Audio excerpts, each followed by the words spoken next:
rifle, I am nothing. Say it, you Without my rifle, I am nothing. Tinanggap ng instructor na si Fitch ang mga bagong recruit sa USMC Barracks at idiniklara nito na walang itim at puti sa lugar at ang lahat ng naroon ay kulay berde. Nagtanong ito kay Swofford kung ang kanyang ama ay naglingkod kung saan tumugon ng sundalo ng oo. Pagkatapos ay nagtanong ito kung may kasintahan ba siya at tumugon ito ng oo kung saan sinabi ng opisyal na malamang may iba na itong kasintahan ngayon. Napagtanto ni Swofford na ang pagsali sa Marine Corps ay isang maling desisyon. Tinanong siya kung ano ang ginagawa nito sa lugar at tumugon si Swofford na nawala ito sa kolehiyo kung saan inihampas ang kanyang ulo sa pisara. Ang mga recruit ay pinadala sa Marine Corps Base Camp at itinalaga ng opisyal si Swofford sa pangalawang platoon upang mapabuti ang kanilang performance. Tinanggap ng platoon ang bagong dating sa pamamagitan ng pag-atake sa kanya gamit ang mainit na apoy. Nawalan ito ng malay at nang magising ito natuklasan ito na walang marka sa kanyang binti at sinabi ni Troy na tinakat siya ng mga ito sa pagpalit ng brand at labis nitong pinagsisisihan ang kanyang desisyon na sumali sa US Army. Nagkunwari ito sa pag-inom ng lason sa pamamagitan ng laxative at naalala nito ang kanyang buhay at ang ama nito ay palaging matigas sa kanyang anak at hindi talaga nasangkot sa pagpapalaki sa kanya. Ang kanyang kapatid na babae ay may problema sa pag-iisip habang ang kanyang ina ay labis na depressed. Ang tanging maliwanag na bagay sa buhay niya ay si Christina na kanyang kasintahan at nangako ito kay Swofford na maghihintay sa kanya kahit ano pa ang mangyari. Ngunit ang kanyang pag-iisip ay nag-ambala ni Sergeant Sykes ng Marine Corps na nag-alok sa kanya ng pagkakataon na sumali sa isang regiment ng mga scout sniper. Nabasa ni Sykes sa profile nito na isa siyang bobo at sinabihan na tanga kaya dapat itong sumali sa scout sniper. Hindi natuwa si Swofford sa pagkakataon na ito at sinubukan na lumabas at nagtanong si Sykes kung marunong ba si Swofford tumugtog ng kahit anong instrumentong pangmusika at sinabi ni Swofford na oo. At inimungkahi ni Sykes na bumisita ito sa tryout ng trumpeta kinabukasan. Dumating si Swofford sa tamang oras at lumalabas na ito pala ay isang klase para sa mga sniper at ginawa siyang katatawanan ng lalaki. At pagkatapos itong ipahiya buong pinagmalaki ni Swofford na gusto nitong manatili. Ang pagsasanay ay nagsimula at pagkalipas ng ilang araw natagpuan ni Swofford ang kanyang tungkulin doon. Nagsimula itong managinip na nakakakita siya ng nagkalat na dugo dulot ng kanyang mga pagbaril. At isang araw nasaksihan nito ang isang trahedya at ang isa sa mga recruit ay nawalan ng lakas ng loob habang sa kanilang pagsasanay. Habang kailangan na gumapang ng platoon sa ilalim ng barbed wire habang nagpapaputok ng machine gun nagpanik ang recruit kung saan tinamaan ito sa kanyang ulo. Tinapos ni Swofford ang kanyang pagsasanay sa infantry sniper kasama ang 7 iba pang sundalo. Ginawa ni Sykes si Swofford bilang shooter at si Troy ay itinalaga naman bilang spotter. Tumingin si Troy nang may inggit kay Swofford dahil nais nito na maging shooter sa sarili niya. Tinuruan sila ni Sykes kung paano sabihin ang sniper code at kung wala ang kanilang baril sila ay mga walang kwenta. At sa mga oras na yun sinalakay ni Saddam Hussein ang Kuwait at matapos na manood ng balita masayang sinabi ni Troy na pupunta sila sa digmaan. Ang US ay nasa labanan na ito at sa parehong araw ang Marine ay pinanood ng isang pelikula tungkol sa digmaan ng Vietnam at ang lahat ng sundalo ay tuwang-tuwa nang makita ang aksyon ng militar at inaasahan ng madugong labanan. Ang eksena ay biglang pinutol at sinabi ng announcer na ang kanilang mga recruit ay dapat mag-report at ang lahat ng Marines ay natuwa dahil sa wakas magkakaroon na sila ng pagkakataon gamitin ang kanilang mga kasanayan. Nagsimulang ipadala ng US ang mga tropa para sa operasyon na Desert Shield at tinipon ni Colonel Kizinski ang mga Marine at sinabi na ang mga taga-Iraqi ay gumagamit ng nerve gas.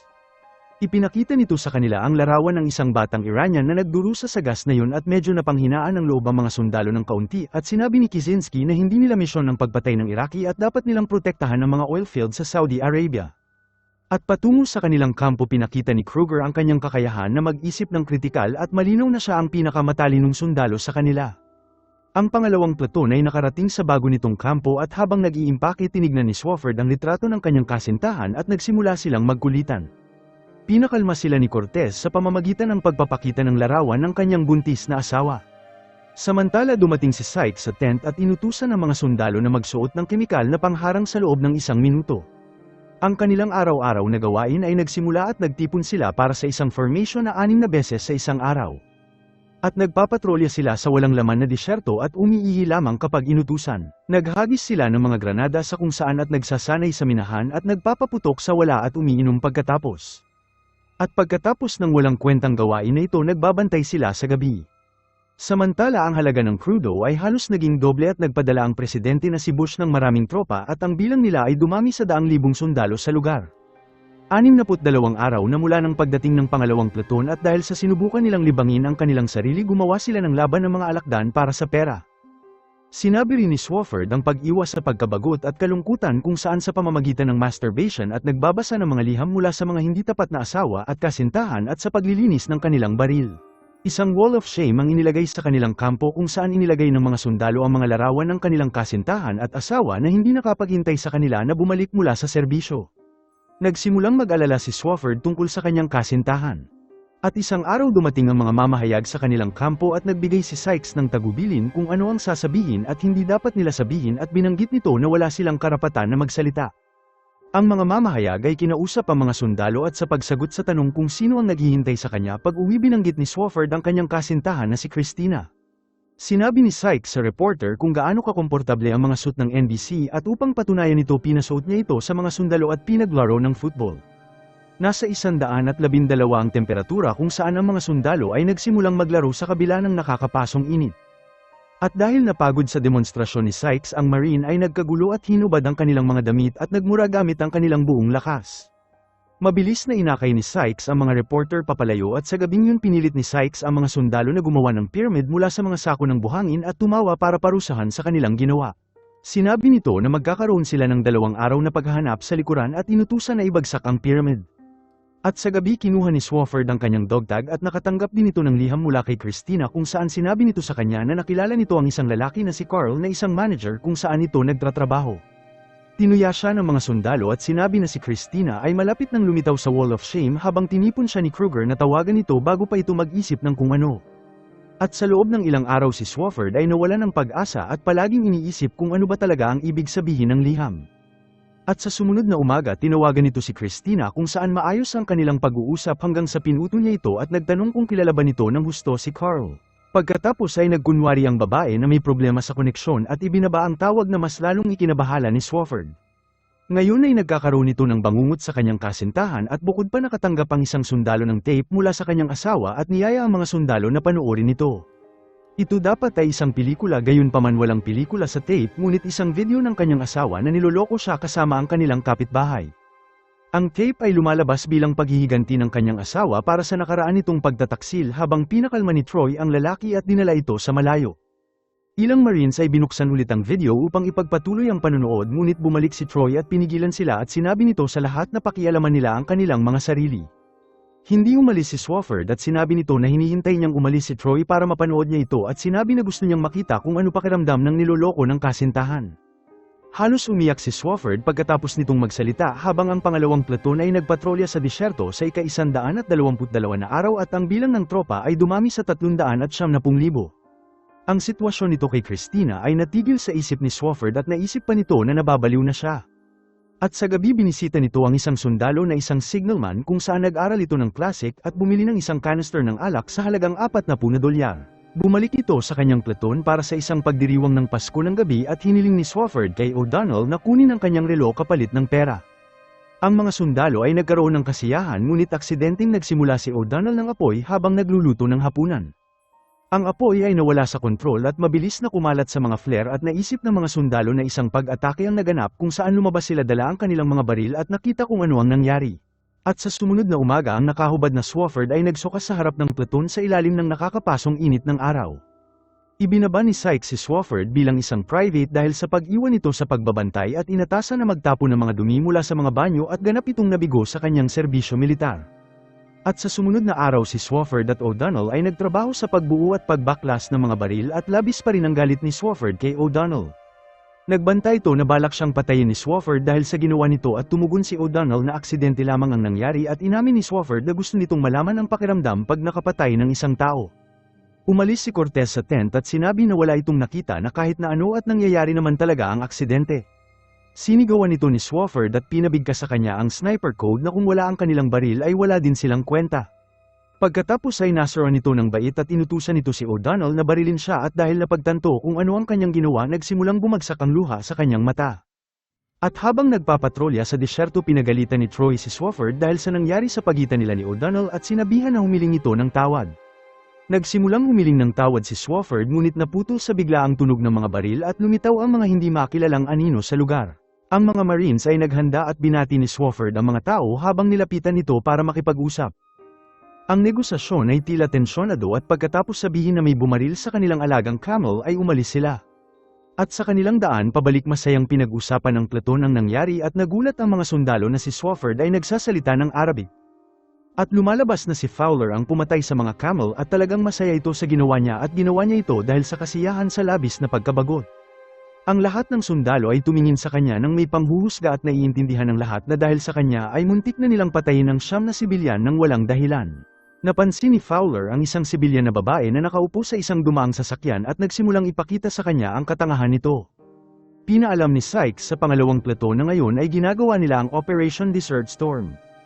Opisyal na inanunsyo ni Hussein ang pagsalakay ng Iraq sa Kuwait at magkakaroon ng gera. Ang mga sundalo ay nasabik sa pagkakataon na gamitin ang kanilang mga kasanayan sa totoong labanan.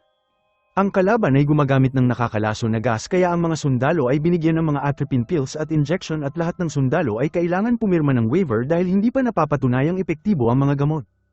Hindi iinumin ni Kruger ang mga pills at tumanggi na pumirma sa waiver habang pinaliwanag ni Sykes kung ano ang mangyayari pagkatapos na malason sa gas at pinilit ang lahat na pumirma at inumin ng gamot ngunit iniluwa ito ni Kruger nang hindi nakatingin si Sykes.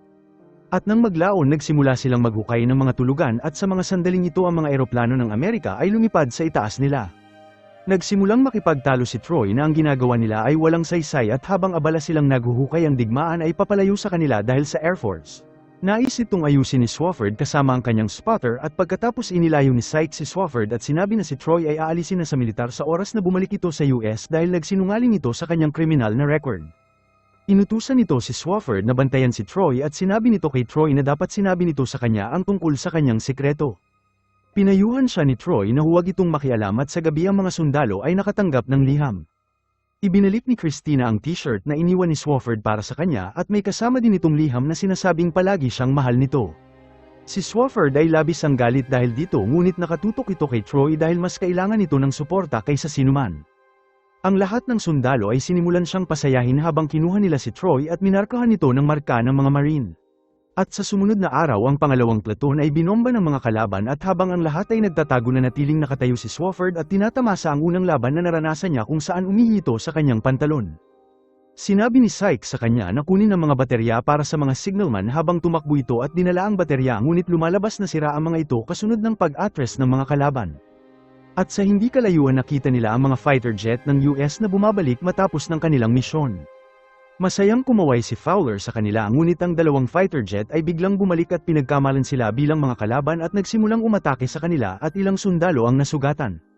Ang pangalawang platon ay narating ang mga nasunog na sasakyan na winasak ng mga fighter jet ng US. Naglakad sila sa gitna ng mga sunog na sasakyan na may mga umuusok na bangkay at napagtanto na maraming sibilyan sa kanila. Ang isa sa mga sundalo ay nakita ang bangkay ng isang batang babae at doon nagpasya sila na huminto. Umalis si Swofford sa platon at lumapit sa mga sunog na bangkay at napagtanto ang tunay na kahulugan ng nangyayari. Nasuka ito sa nakita niya at labis itong nagulat habang sinunog ng mga Iraqi ang tangke ng oil at nagdulot ng pag-ulan ng langis. Nagbigay si Sykes ng utos na maghukay ngunit ang pagbabago ng hangin ay naging dahilan para lumipat sila. At habang hinuhukay ang kanilang tutulugan nakita ng mga sundalo si Fowler na naghuhukay ng isang bagay sa hindi kalayuan. Ilang lalaki ang lumapit sa kanya at tiningnan kung paano nito pinaglalaroan ang isang bangkay.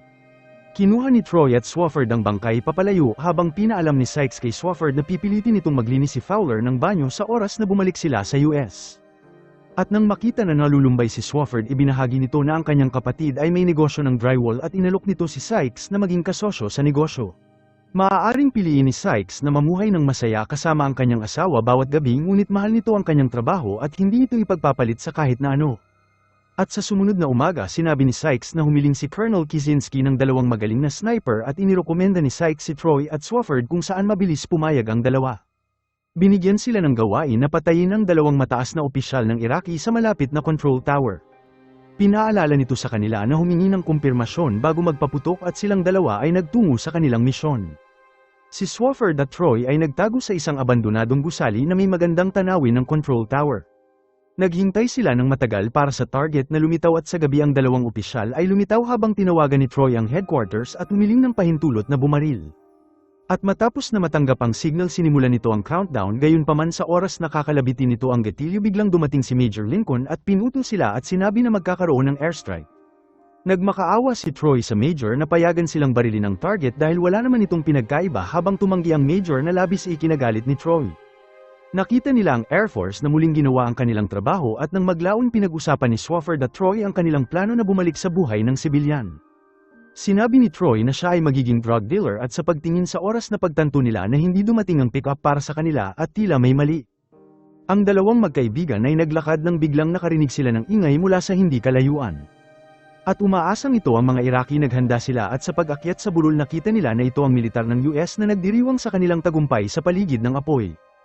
Ang lahat ay masaya na natapos na ang gera ngunit sinabi ni Swofford sa labis na pagkabigo na hindi man lang nito nagamit ang kanyang baril. Nagpaputok si Swofford sa ere at ang lahat ay walang pakundangan na sinundan ang kanyang halimbawa. At ilang araw ang lumipas pinagdiwang ng Estados Unidos ang pagbalik ng kanilang tropa sa kanilang bansa. At sa mga sandaling ito isang veterano ng Vietnam War ay tumalon sa platon at binati ang bawat isa sa tagumpay at inihayag ang kanyang pasasalamat. Ang mga sundalo ay mabilis na lumbay at napagtanto na ang papuri na binibigay sa kanila ay hindi karapat-dapat. Nagtungo si Swofford upang makita si Christina at nakita nito si Carl sa pintuan at napagtanto na nahuli na siya. Pagkatapos ay pinakita ang sibilyan na buhay ng kanyang kaibigan at si Fowler ay nagsasaya sa isang bar habang si Kruger ay gumawa ng isang presentasyon ng marketing habang si Cortez ay nasa park kasama ang kanyang asawa. At ilang araw ang lumipas binisita ni O'Donnell si Swofford at sinabi na may malungkot itong balita.